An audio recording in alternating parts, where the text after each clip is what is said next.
Jeremy Clarkson quotes Jeremy Vine, "The fight is intense for a passionate cause." London, April 11, 2025. Jeremy Clarkson, the star of Top Gear and The Grand Tour, has once again fired shots at the BBC's Jeremy Vine. It seemed like the feud between the two had died down after last year's war of words, but this week the flames have been rekindled, this time, with more intensity than ever. And the reason? A campaign for bike lanes. It all started on Tuesday morning, when Vine posted a video on Twitter, now X, showing him cycling through Kensington, advocating for a new London City Council initiative, expanding bike lanes across the capital. "This is about lives, this is about the climate, and this is about people's right to move around safely," Vine said, his face full of passion and his voice serious.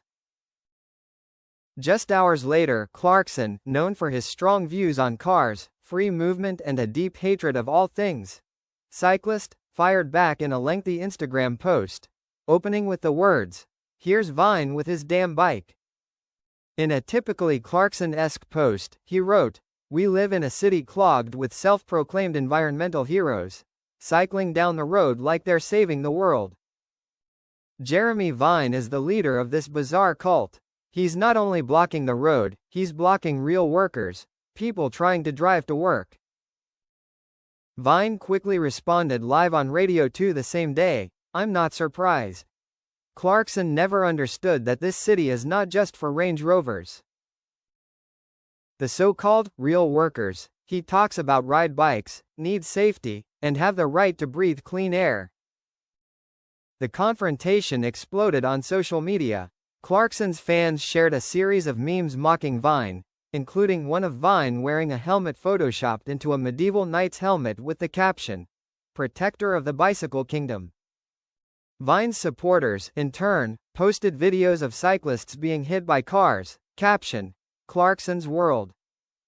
Entertainment journalists were quick to jump on the opportunity.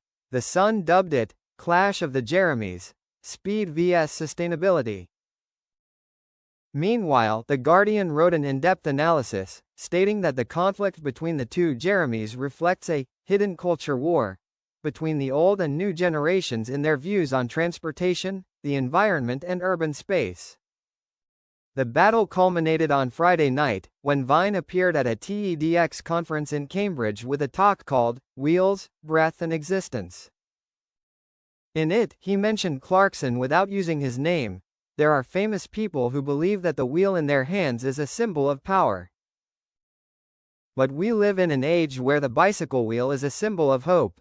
Clarkson, not to be outdone, posted a video response filmed on his farm in the Cotswolds, where he appeared in a Land Rover Defender, saying directly to the camera, "If Vine really wants to save the planet, he should start by not giving these empty speeches.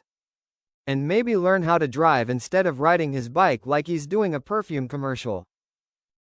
Perhaps the most surprising intervention, however, was Richard Hammond. In a cryptic tweet, Hammond wrote, "Can a bicycle and a sports car coexist? I think so. If they both give way." The tweet was widely shared online as an attempt at reconciliation, but was also criticized by some as sitting on the fence. Clarkson did not respond directly, but a day later he posted a photo of an abandoned bike with the caption, "The city is saving this?" The City of London Council has yet to make a formal decision on the proposed bike lane extension. But one thing is certain, the Jeremy fight has gone far beyond the streets. It has become a symbol of two opposing worldviews, one of speed, drive and a mechanical past, the other of breath, sustainability and a vision for the future. Will they meet in the middle of the road, or will they continue to run side by side in opposing lanes? Only time, and perhaps another viral video, will tell. No one expected the long-running war of words between Jeremy Clarkson and Jeremy Vine to take an interesting turn at a vegan cafe in Camden. On Thursday morning, Vine, still wearing his reflective vest, helmet dangling from his arm, walked into the Conscious Bean to meet a young environmental activist for a sit-down interview. But as he approached the counter to order, he was stunned to realize that the man sitting in the corner, latte in hand and a squinting, mocking gaze, was none other than Jeremy Clarkson. Clarkson, clearly not expecting the encounter, sneered, "Oh, you're not planning on parking your bike in the cafe, are you?" Vine didn't miss the opportunity to retort, walking over to Clarkson's table and replying, "No, I parked outside. I respect public space." Unlike some people, the atmosphere in the cafe suddenly fell silent. A few customers recognized them, even took out their phones, thinking they were about to film a verbal duel. But what no one expected was, Clarkson invited Vine to sit down. "Come on, sit down.